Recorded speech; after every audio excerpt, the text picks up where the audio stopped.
Bonjour et bienvenue dans l'émission Le Tête-à-Tête décideur consacrée aujourd'hui aux ressources humaines. Le recrutement est un vrai sujet au sein des structures. En cause, une évolution, alors une révolution digitale, révolution sociétale, révolution industrielle. Les nouveaux outils numériques induisent inévitablement de nouvelles façons de travailler. Pour les professionnels des ressources humaines, les challenges sont désormais multiples. Il faut conseiller, former, anticiper, fédérer. Et pour nous accompagner sur ce sujet et ces enjeux, avec moi sur le plateau, Florence Sobat, dirigeante de l'entreprise Altitude RH. Bonjour. Bonjour. Avec vous pour vous accompagner, Jacques Berger, PDG du groupe FlexDev, dont on parlera dans quelques instants, puisque vous faites partie de la société Chemica, qui elle-même a été accompagnée par Altitude RH. Bonjour. Florence, aujourd'hui, vous accompagnez les dirigeants, les managers, dans cette tâche ô combien importante et stratégique au sein des entreprises. Quel est l'objet premier de leur sollicitation ? Alors, nous, on les accompagne beaucoup sur des démarches d'accompagnement du changement face à la transition numérique pour faire en sorte que les équipes, en fait, avancent au même rythme que l'entreprise et ses phases de développement.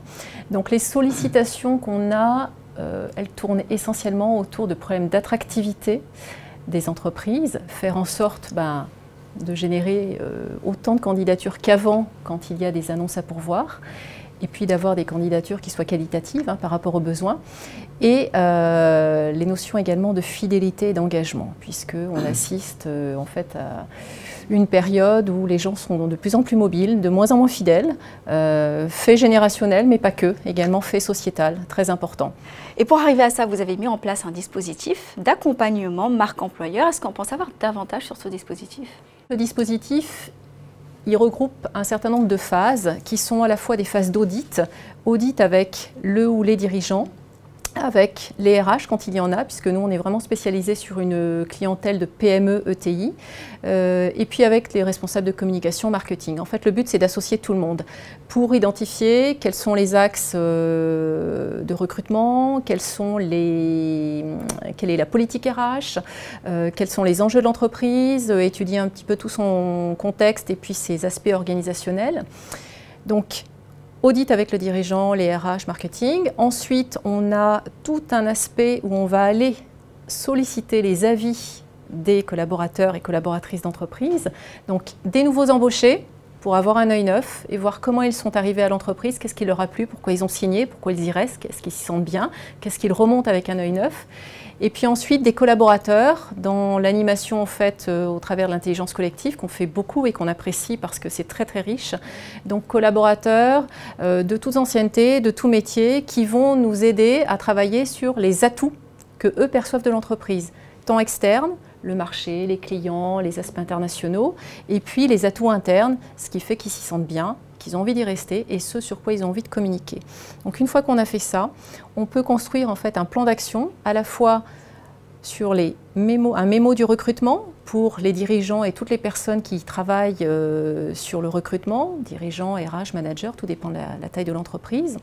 On peut également travailler sur des présentations un petit peu différenciantes de l'entreprise, notamment sur son site web et puis sur les réseaux sociaux qui aujourd'hui sont des facteurs incontournables en termes de visibilité.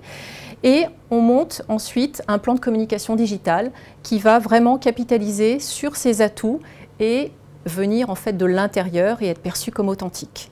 Parce que ce que je voudrais rajouter, on en parlera, c'est aussi l'importance croissante des sites de notation d'entreprise et sur lesquels justement les candidats qui sont pour beaucoup d'entre eux hésitants ou captés par plusieurs entreprises, eh bien leur prise de décision elle va se faire par rapport à ce qu'ils vont trouver sur ce type de site.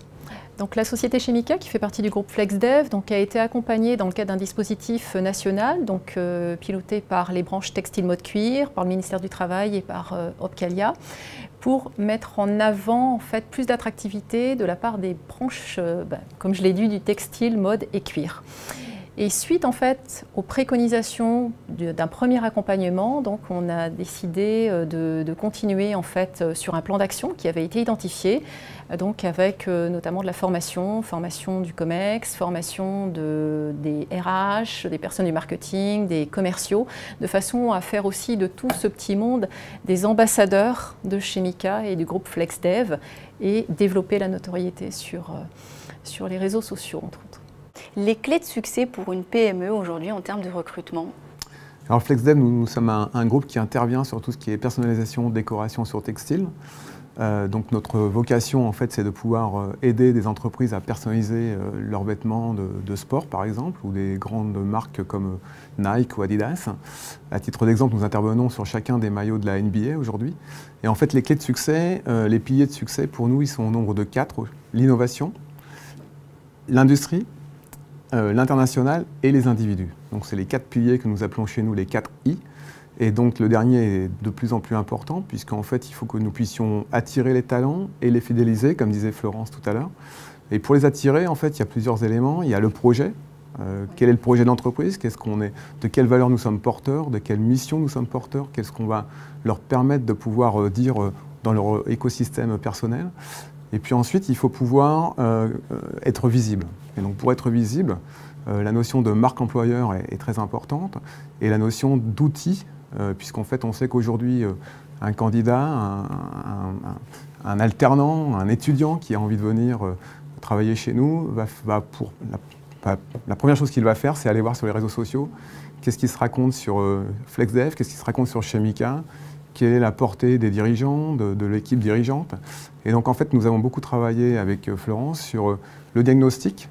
Qu'est-ce qu'on pouvait voir de nous sur les réseaux sociaux, et autant dire qu'à T0 on ne voyait pas grand-chose. Et aujourd'hui on est en train de développer cette stratégie pour être visible et ensuite apporter du contenu sur qu'est-ce que ça peut susciter comme vocation de vouloir venir travailler chez FlexDev et plus particulièrement chez Chemica. Vous participez à de nombreuses conférences sur le sujet. Quels sont les conseils finalement que vous prodiguez aujourd'hui ? Alors effectivement, j'interviens sur 10-12 conférences par an, et c'est quelque chose que j'aime bien, c'est me faire évangélisatrice de la nécessité pour les entreprises d'évoluer et puis d'accompagner aussi leurs équipes à cette évolution. Les principaux conseils, je dirais qu'en matière de recrutement, le premier, c'est d'identifier non pas seulement des compétences métiers, mais des gens qui ont ce qu'on appelle les soft skills, donc des aptitudes à se former, des aptitudes à se développer, des aptitudes à apprendre, en fait l'envie tout court. Donc tout ce qui est communication, coopération, créativité, curiosité, analyse critique, voilà, sont des compétences essentielles aujourd'hui. Je pense que, hormis certains domaines, mais tout individu peut finalement apprendre au fil de sa carrière et puis développer de nouvelles compétences. Le deuxième conseil que je donnerai aux entreprises, c'est de ne pas se limiter qu'à des recherches de statut en CDI. Parce que le monde du travail est en train de muter très fortement. Et aujourd'hui, on assiste à énormément de transformations de personnes qui ont exercé en salariat. Et là, c'est toute génération confondue, des jeunes, des moins jeunes, sur des métiers d'indépendants. Donc il y a plein de statuts aujourd'hui qui correspondent à ces types d'indépendants, que ce soit l'auto-entrepreneur, du portage salarial, de la création de société, véritablement, ou autre. Et donc l'entreprise de demain, le niveau de personnes qui voudront continuer à rester dans le salariat, il va se limiter. Et puis les tensions sur certains profils, elles vont s'accentuer. Donc de pouvoir aussi s'entourer de compétences qui ne vont pas forcément être des compétences purement internes, mais des compétences externes qu'on pourra activer sur certains projets, sur certaines missions. Apprendre à travailler différemment finalement. Apprendre à travailler différemment et apprendre à travailler avec des équipes qui ne vont pas forcément être des équipes uniquement dédiées à l'entreprise elle-même. Et donc pour compléter, un troisième conseil, et non des moindres par rapport à ce que disait Jacques Berger précédemment, c'est le fait pour une entreprise de savoir aussi se mettre en valeur et de mettre en avant ses atouts. Mais pas forcément travailler par une personne en interne ou par une agence de communication, mais des atouts véridiques, véritables, qui viennent de l'intérieur, et donc travailler en collectif avec les équipes. Donc ça, c'est très important parce que c'est ce que vont rechercher aussi les candidats sur le marché. Donc de la même façon qu'un candidat aujourd'hui doit savoir se vendre et puis appuyer sur les choses qui font la différence par rapport à un autre candidat, eh bien je dirais que c'est la même leçon pour une entreprise. C'est comment se démarquer, comment se différencier par rapport à une autre entreprise en allant identifier des petites choses qui vont aussi être vraies, qui vont attirer les personnes et puis qui vont venir de l'intérieur, voilà, comme des facteurs authentiques. Vos projets et perspectives d'avenir? Alors c'est déjà dans mes projets de voir que les entreprises qui sont accompagnées sont sur un développement et ont plaisir finalement à solliciter leurs collaborateurs et puis trouvent des candidats facilement.